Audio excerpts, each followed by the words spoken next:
Las integrales trigonométricas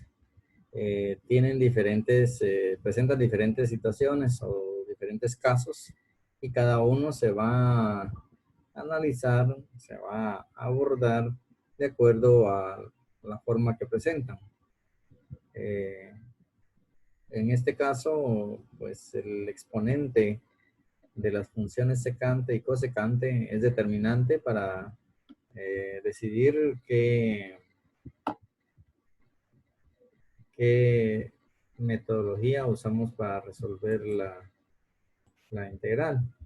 Si n es par, pues la integración es solamente por aplicando en primer lugar la factorización de dos términos, uno cuadrático y el otro por diferencia nos queda el exponente restante. Y cuando es impar, entonces siempre tenemos que hacer la descomposición, pero a continuación la aplicación de la integración por partes. Veamos en el siguiente ejemplo. Secante, la integral de la secante al cubo de x. Siempre vamos a aplicar la descomposición de la en dos factores. Y según lo que nos indica el recuadro, dice que la secante a la n se debe de exponer en una secante cuadrada por una secante elevado a n menos 2. Si n vale 3, n menos 2 es 1, es decir que acá esta integral puede ser sustituida por la siguiente expresión. Secante de x por secante cuadrada de x. Muy bien. Vamos a hacer uso de la definición de la integral por partes. La integración por partes. Y la integración por partes nos dice que cuando tenemos una integral que es un producto, en la definición, de u por dv va a ser igual al producto de u por v menos la integral de v por dv. Eso es lo que tenemos que aplicar. Entonces, nuestra integral ya la descompusimos en dos factores. Secante de x por secante cuadrada de x. En este caso vamos a seleccionar u como la secante. Como siempre debemos de asignarle u a un término o a una expresión que cuando yo la derive no sea muy compleja. Y asimismo la asignación de v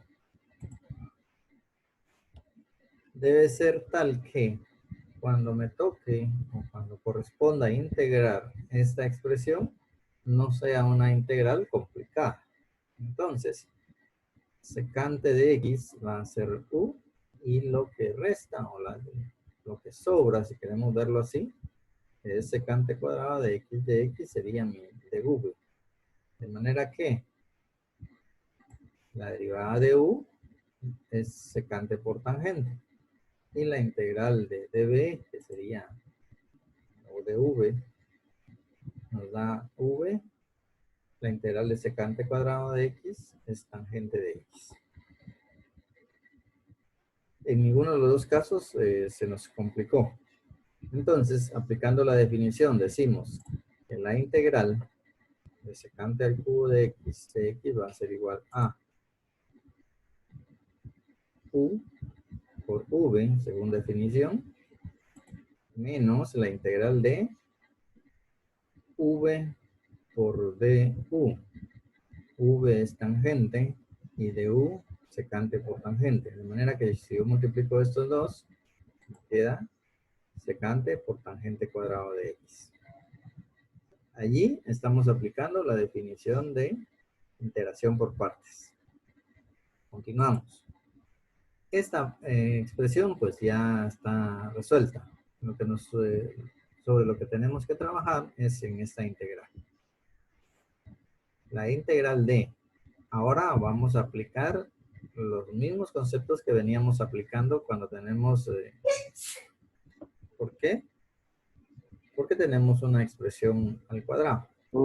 Es decir que secante continúa, pero tangente lo vamos a sustituir por una identidad. En este caso sería secante cuadrado menos 1 por dx. Efectuamos el producto. Copiamos nuevamente la integral. Esta expresión continúa y multiplicamos. Secante de x por secante cuadrado de x nos da menos secante al cubo de x. Y menos por menos me da más secante de x. Estamos. Ahora, ¿qué es lo que se visualiza en esa igualdad? Lo que visualizamos es que la integral de secante de x al cubo de x está en ambos lados de la igualdad. Es decir que la integral que estoy resolviendo aparece dentro de las integrales que debo resolver, pero tengo una ventaja, que esta integral está con signo menos. Y cuando tiene signo menos, yo puedo pasar esa integral hacia el otro lado a sumar. El problema sería cuando la integral que aparece acá tiene signo positivo. Y cuando tiene signo positivo, entonces se anulan por tener el mismo signo y por estar en lados opuestos. Entonces, eso nos indicaría que el procedimiento que estamos utilizando para resolver la integral no es el adecuado. Entonces, como esta integral es la misma que esta, o sea, pero con signo cambiado, vamos a trasladar esa integral hacia el otro lado. De manera que me queda 2. ¿Por qué? Porque aquí tengo una integral, paso esta a sumar al otro lado, entonces tengo ahora 2 integrales. Esta expresión continúa y la integral de secante de x, según fórmula, ustedes pueden ver en su formulario, es igual al logaritmo natural de la secante de x más tangente de x más una constante. Muy bien. La integral que teníamos al principio no tiene un 2, no tiene un coeficiente. Entonces este 2, este coeficiente que tenemos acá, tenemos que quitarlo. Acá está multiplicando, entonces tendríamos que pasar a dividir a toda la expresión que tenemos el otro lado de la igualdad. De manera que cuando yo quito este 2 de acá, me vuelve a quedar la integral que yo estaba desde el inicio queriendo resolver, pero ahora este 2 pasa a dividir o a factorizar, o ser factor un medio de cada uno de estos términos. Un medio de la secante de x por tangente de x más un medio del logaritmo natural de la secante de x más tangente de x más c. En estos casos, cuando pasamos a afectar, ya sea multiplicar o dividir un número, la constante puede verse afectada, pero sigue siendo una constante. Si alguien quiere hacer la diferencia, puede colocar acá C1 cuando no está afectada por el número, y cuando ya está afectada por el número, colocar un C2. Y de esta manera hemos resuelto una integral trigonométrica aplicando dentro del procedimiento la técnica de integración por partes.